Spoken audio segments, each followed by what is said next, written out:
Саламатсыздар ма? Мен бүгін сіздерге қалай помидорды егетінімді көрсетемін. Және бұрын байқасаңыздар, мені қарап жүрсеңіздер, бұрынғы рассадымның қандай күйде екенін байқайсыздар менімен бірге. Мынау бірінші осындай 5 литрлік баклажкаға 5 литрлік 20 тұқымды сразу еккенім. Одан кейін екіншісі рулонның арасына және стаканға еккенім. Мен бірдей етіп рассаданы екпеймін, әртүрлі етіп егемін. Қайсысы ұнайды? Маған осы 3 методта ұнайды, 3 методтың бәрін егемін жылда. Достар, егер де менің каналыма жазылмасаңыздар, жазылып қойыңыздар. Ары қарай тағы да әртүрлі мен огурцты қалай егемін, бұны ары қарай қалай удобрениелер беремін, соның бәрін сіздерге айтатын боламын. Соны жіберіп алмас үшін колокольчикті басып, маған жазылып қойыңыздар. Егер де түсініксіз жерлер болса, менен сұраңыздар. Міндетті түрде жауап беремін сіздерге. Мына көріп тұрғандарыңыздар, сіздер менің рулон етіп, мына без земли деді ғой, басында ектім ғой, топырақсыз. Соны мына несіне көңіл бөлбеңіздер, қоңырайып тұрғанына. Түн суық болды да, мені кішкене осындай рассадамды үсік алып кетті. Бірақ помидорға еш нәрседе болмайды, ары қарай алып кетеді. Енді қазір біз бірге көреміз бұның тамырларының қандай болғанын. Әлі ашпай-ақ тамырларын көріп тұрсаңыздар, сабақтары өте жуан, әдемі. Тек қана сәл өсіп кеткен, себебі менде терезенің алдында күн жетіспесе, алдындағы видеоларда айтқанымдай күнді іздеп өзі өседі. Осылай биіктеп өсіп кетеді. Міне көрсеңіздер, тамыры өте көп, әдемі болып шыққан. Бірінші бұны шықпастан бірін су құямыз, бәрін сулап аламыз, сосын жан-жағын босатамыз да, ақырын ғана бас жағынан ұстап, тартып шығарып аламыз. Сіздер көп қорықпаңыздар. Помидорға еш нәрседе етпейді. Бұны бөліп алған кезде ол жақсы өсе береді помидор. Ондай капризный емес. Ал болгарский перецті бұлай етіп жасай алмас едік, ол себебі өте капризный. Міне бір-бірде осы жерден бөліп аламыз. Мына қарасаңыздар, түбіндегі мына тамырлары да өте көп, өзі де жуан, сондай әдемі рассада болып шыққан. Ең соңындағы семидольные листочек деді ғой, семидольные листочки, одан кейін барып, мынандай жаман болып жатырған, соңында кедергі болып жатырған листочкаларын бәрін алып тастаймын. Мынау жаңағыдай мешочектің арасында, қарасаңыздар, бір мешочектің арасында мен 4-еу, 5-еу осылай рассада жасаймын. Ешқандай орында алмайды. Қараңыздар, қалай өте әдемі болып, жуан болып, және бар топырақтың іші тамырға тола шыққан рассада. Ал мынандай жаңа көрсеткен жерімде сіздерде шығып жатырған болса, тағы да оны алып тастаймыз, себебі ол пасынкілет, ол бізге мешать етеді, керегі жоқ. Сонымен бірге шығып жатырған гүлдерді де алып тастаймыз бірінші. Мына болгарский перец, сондай методпен жасағаным. Енді мына стаканға салған болгарский перец, және стаканға мен помидорды да салып ектім осылай етіп. Мына бетіндегі менің пришипывать етіп алып тастап жатырғаным, ол шығайын деп жатырған гүлі. Ол бізге керегі жоқ.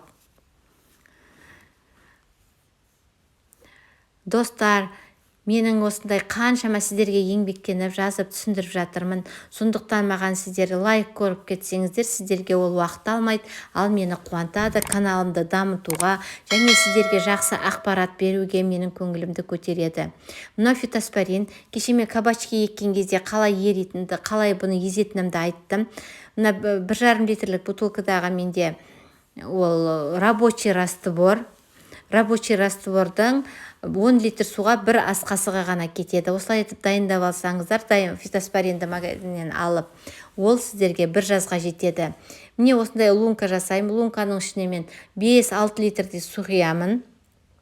Бірінші осылай құям, одан кейін ол сіңіп кетеді. Сіңіп кеткеннен кейін тағы құям, осылай 3-4 мәрте су құямын.